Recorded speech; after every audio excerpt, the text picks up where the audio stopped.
জিজ্ঞেস করবো টনি, বল। তুই কাউকে ভালোবাসিস? আরে এই কলেজের প্রত্যেকটা ছেলে মেয়ে জানে আমি কাকে ভালোবাসি, আর তুই আমাকে নতুন করে জিজ্ঞেস করছিস? তুই জানিস না? না জানি না। তুই কাকে ভালোবাসিস বল না। এই যে। তুই আন্টিকে ভালোবাসিস? আরে না না, আন্টিকে ভালোবাসতে যাবো কেন? আন্টির মালিককে ভালোবাসি। কেমন দেখতে মেয়েটা? জানি না, ওর সঙ্গে শুধু ফোনে আলাপ হয়েছে, এখনো সামনাসামনি দেখিনি। তার মানে না দেখে প্রেম? আচ্ছা, মেয়েটা যদি দেখতে খারাপ হয় তাহলে কি করবি?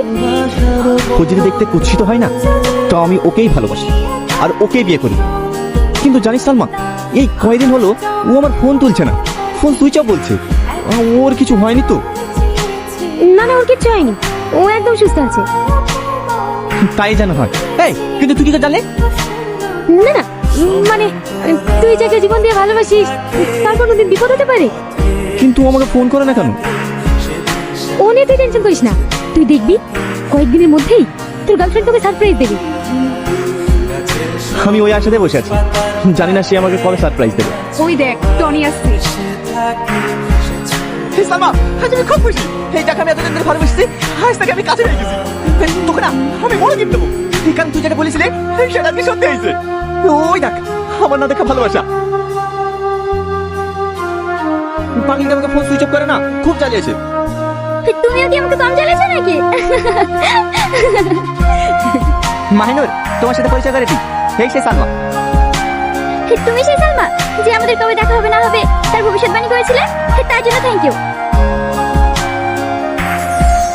সবার সাথে তো পরিচয় হলো, ওদিকে আবার আব্বু ফোন করেছিল আমাদের বিয়ের দিনটা নিয়ে কথা বলবে তো। চলো। ঠিক আছে চলো। এই তোরা থাক তাহলে, আসছি।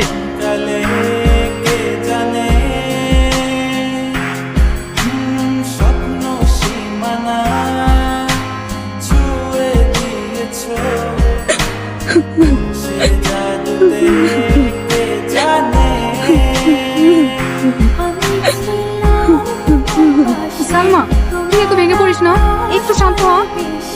কি করে শান্ত হবো? টনিকে আমি এত ভালোবাসি, তারপর শোনো একটা মেয়েকে দেখে আমি কি করে মেনে নেবো? আর কাঁদিস না, চুপ কর। আমি অবাক হয়ে যাচ্ছি, তোর আন্টি পড়ে আছে, তুই টনিকে ভালোবাসিস, মাঝখানে ওই মেয়েটা কোথা থেকে আসলো? আমি কিচ্ছু জানিনি, আমি মনে হয় টনিকে পাবো না। না না, টনি তোরই হবে। কি করে হবে? শুনলি? তুই মেয়েটাকে বাড়ি থেকে বিয়ের জন্য পাকা করবে?